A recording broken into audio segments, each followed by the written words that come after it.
Cardinal George and other distinguished guests and fellow workers in the cause of religious freedom, I'm profoundly grateful for the Canterbury Medal you have bestowed upon me. Just to have my work associated with the Becket Fund for Religious Liberty is a great honor, which is magnified by this opportunity to speak to what is surely the most influential audience I have ever addressed on this subject. I begin with a truth that is increasingly challenged. Religious teachings and religious organizations are vital to our free society and therefore deserving of its special legal protection. Our country's robust private sector of charitable works originated with and is still sponsored most significantly by religious organizations and religious impulses. This includes education, hospitals, care for the poor, and countless other charities of great value to our country. Many of the most significant moral advances in Western society have been motivated by religious principles and persuaded to official adoption by pulpit preaching. Examples include the abolition of the slave trade in England and the Emancipation Proclamation in this country. The same is true of the civil rights movement of the last half-century. These great advances were not motivated or moved by secular ethics or persons who believed in moral relativism. They were driven primarily by persons who had a clear religious vision of what was morally right. Our society is not held together primarily by law and its enforcement, but most importantly by those who voluntarily obey the unenforceable because of their internalized norms of righteous or correct behavior. Religious belief in right and wrong is a vital influence to produce such voluntary compliance by a large number of our citizens. President George Washington spoke of this reality in his farewell address. Quote, "Of all the dispositions and habits which lead to political prosperity, religion and morality are indispensable supports," he said. Reason and experience both forbid us to expect that national morality can prevail in exclusion of religious principle. End of quote.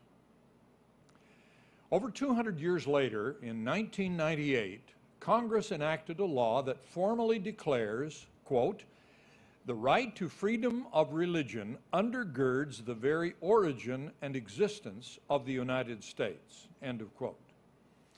That law formally associates our nation with the truth voiced by Jonathan Sacks, Chief Rabbi of the United Hebrew Congregations of the Commonwealth. Quote, "Religion remains the most powerful community builder the world has known. Religion is the best antidote to the individualism of the consumer age. The idea that society can do without it flies in the face of history," end of quote. In our nation's founding and in our constitutional order, the First Amendment guarantees of religious freedom and the freedoms of speech and press are the motivating and dominating civil liberties and civil rights.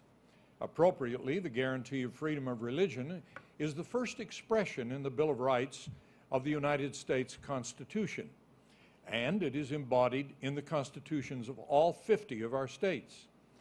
For many Americans, the free exercise of religion is the basic civil liberty because faith in God and His teachings and the active practice of religion are the most fundamental guiding realities of life.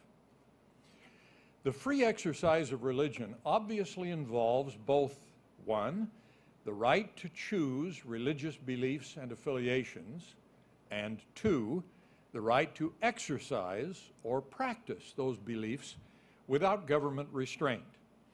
However, in a nation with citizens of many different religious beliefs, the right of some to act upon their religious beliefs must sometimes be qualified by the government's responsibility to further compelling public interests, such as the health and safety of all. Thoughtful authorities and scholars have wrestled with this tension for many years and will continue to do so. Another current debate over religious freedom is more easily resolved. The guarantee of free exercise of religion must give persons who act on religious grounds greater protection against government prohibitions than are already guaranteed to everyone else by other provisions of the Constitution, like the freedom of speech.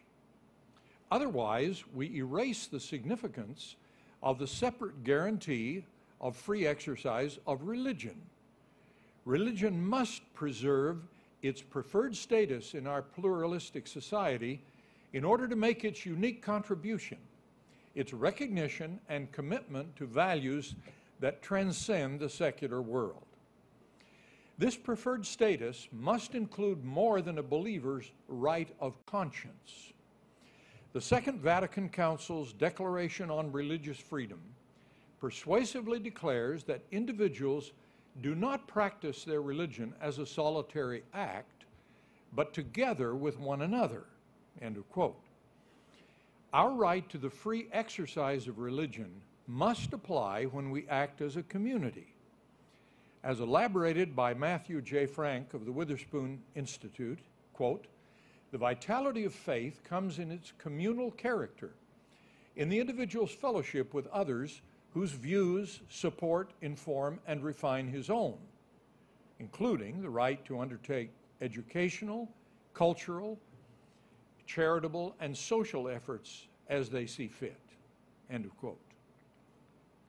Unfortunately, as scholars have observed, for about a half century, the role of religion in American life has been declining.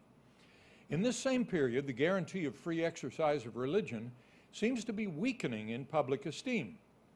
It is surely under siege by the forces of political correctness, which would replace it with other priorities.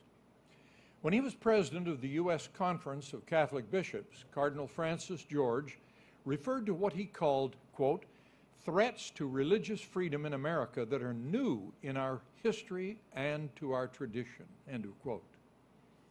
Legal commentator Hugh Hewitt described one of these threats, quote, "For 3 decades, people of faith have watched a systematic and very effective effort waged in the courts and the media to drive them from the public square and to delegitimize their participation in politics as somehow threatening," end of quote. Powerful secular interests are challenging the way religious beliefs and the practices of faith-based organizations stand in the way of their secular aims. We are alarmed at the many and increasing circumstances in which actions based on the free exercise of religion are sought to be swept aside or subordinated to the asserted civil rights of officially favored classes. This conflict between religious freedom and anti-discrimination laws was the subject of a recent public hearing before the U.S. Commission on Civil Rights. In the long run, the vitality of religious freedom must rely on public understanding and support. We are therefore troubled at the recent survey finding by the Barna Group that the population least concerned about religious liberty in America are adults under 30, only 20% of whom believe that restrictions on religious freedom will increase in the next 5 years. Related to this is the familiar fact that our rising generations are less religiously observant than their predecessors. Even though about 80% of our citizens report that they believe in God, the percent who have no denominational affiliation, the so-called nones, N-O-N-E-S, is a large and growing larger, especially among the young. The Putnam-Campbell book, American Grace, identifies these facts with scholarly precision. These authors put the proportion of nones in our population at 19% overall, solidly ahead of mainline Protestants and exceeded only by evangelical Protestants and Catholics, who have about 30 and 24% respectively. Even more significant is the fact that the nuns are now 33% of the young adults, and that about half of the increasing proportion of Americans who have no denominational affiliation, mostly young people, have, quote, a genuine antipathy toward organized religion, end of quote. These facts are extremely important to our efforts to strengthen religious freedom. We must enlist the support of persons who have what is called spirituality, but who lack denominational affiliation. Religious freedom must not be seen as something serving only the interests of churches and synagogues. It must be understood as a protection for religious people, whether or not their beliefs involve membership or behavior. Support for the First Amendment free exercise of religion should not be limited to those who intend to exercise it individually or through denominational affiliation. We must give greater attention to the education of the rising generation. If the foundation of religious liberty is weakened, it must be because the role of religion and the contribution of religious organizations and religiously motivated people in our nation is not sufficiently understood. The rising generation is not being taught these things. I believe that a study of the treatment of religion in elementary and secondary textbooks over the last half-century would show a significant decline in the description and stated importance of religion in the founding of our nation and the progress of our civilization.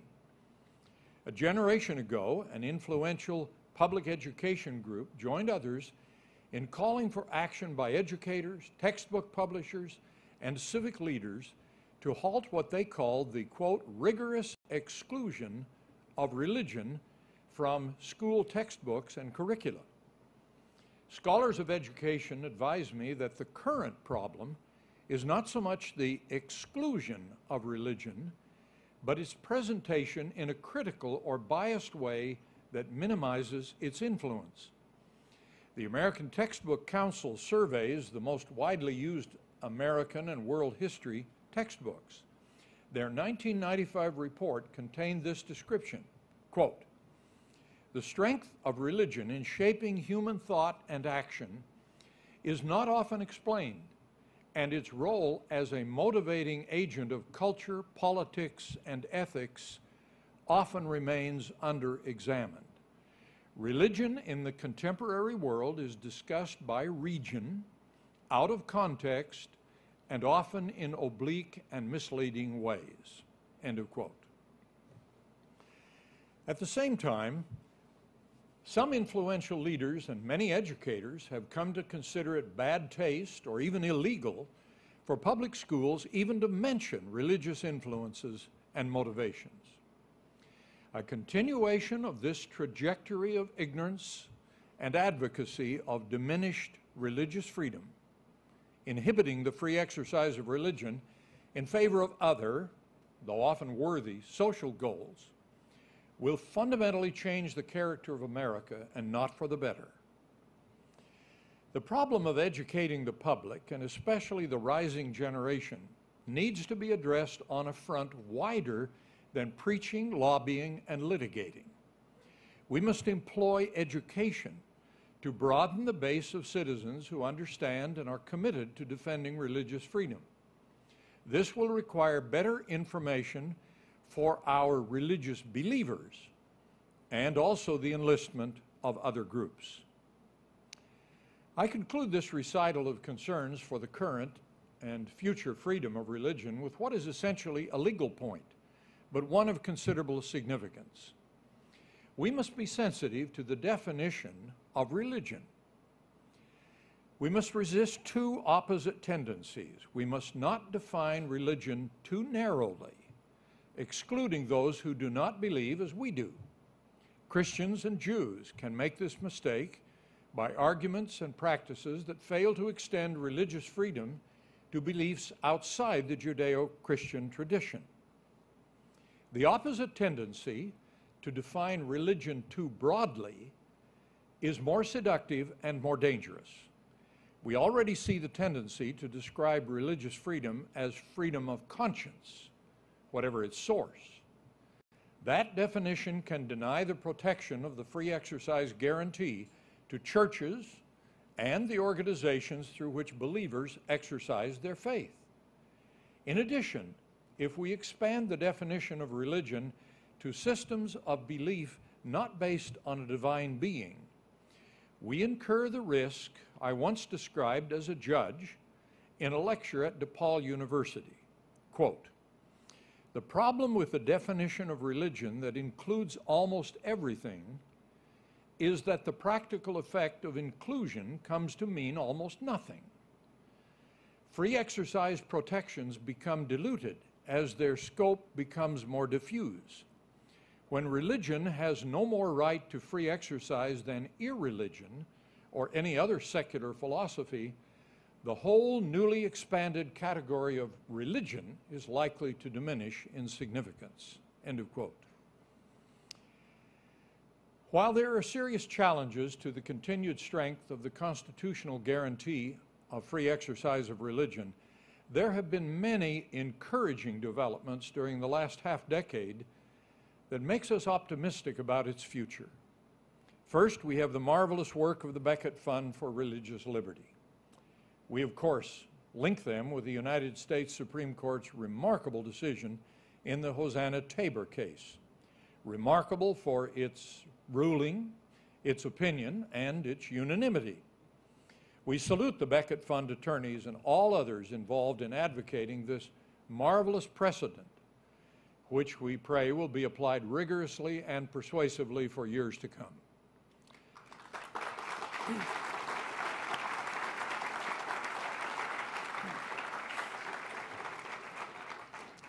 We also salute the Becket Fund for their decisive role in Stanford Law School's recent creation of a clinic focusing on the religious liberty rights of believers of various faiths. Of immense importance to the strengthening of religious freedom is the rising concern and vigorous advocacy of many influential religious leaders. The U.S. Conference of Catholic Bishops' creation of an ad hoc committee for religious freedom is of pivotal importance. So are the influential voices of Protestant evangelical leaders, such as Pastor Rick Warren, who has stated his belief that, quote, "religious liberty is going to be the civil rights issue of the next decade," end of quote. We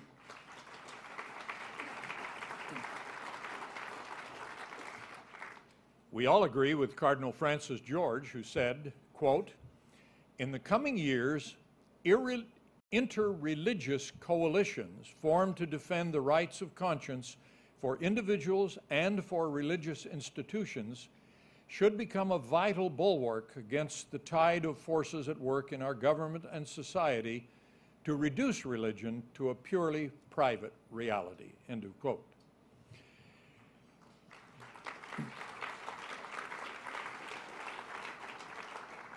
Religious leaders and believers must unite to strengthen our freedom to teach what we have in common, as well as to teach and exercise our very real religious differences. We must walk shoulder to shoulder on the same path in order to secure our freedom to pursue our separate ways when that is necessary according to our distinctive beliefs. We must also insist on our constitutional right to exercise our beliefs and to voice our conscience on issues in the public square and in the halls of justice. These are the rights of all citizens, including religious believers, leaders, and organizations. We are heartened by the formation and work of the American Religious Freedom Program under the auspices of the respected Ethics and Public Policy Center, which seeks to organize a nationwide nonpartisan movement to strengthen religious freedom. Numerous legal challenges to various government impositions show the vigor of the free exercise of religion. Some of these involve individual choices based on the exercise of religious beliefs, and a large and growing number of others are legal actions by religiously affiliated organizations challenging government actions inhibiting the exercise of religious beliefs in institutional activities. We're also encouraged by the turning tide of scholarly support for the free exercise of religion as it applies to important social issues. For example, the Gergen, Anderson, and George book, What is Marriage?, states a powerful scholarly and philosophical case for the time-honored definition of marriage as between a man and a woman, and its importance for the issue of religious freedom. If the defense of traditional marriage, quote, comes to be seen as irrational, unquote, the authors write, quote, people's freedom to express and live by it will be curbed, and believing what virtually every human society once believed about marriage, that it is a male-female union, will be seen increasingly as a malicious prejudice to be driven to the margins of culture, end of quote. There are encouraging signs that the American public is awakening to the importance of strengthening religious freedom. A recent study showed that 1/4 of all Americans consider religion to be the First Amendment freedom most threatened. Another recent study showed that significant majorities of all faith traditions, even including those not religiously affiliated, said they support organizations that protect the religious freedom of all religions. I conclude with a well-known image from the New Testament. Jesus used a coin to teach the principle that we have obligations to civil government as well as to divine authority. Similarly, a two-sided coin reminds us of our twofold duties to truth and to tolerance. In our efforts to strengthen religious freedom, we must always remember that the truth of our cause does not free us from our duty of tolerance toward those who differ. Jesus modeled this principle when he faced the woman taken in adultery. He spoke the comforting words of tolerance, "Neither do I condemn thee."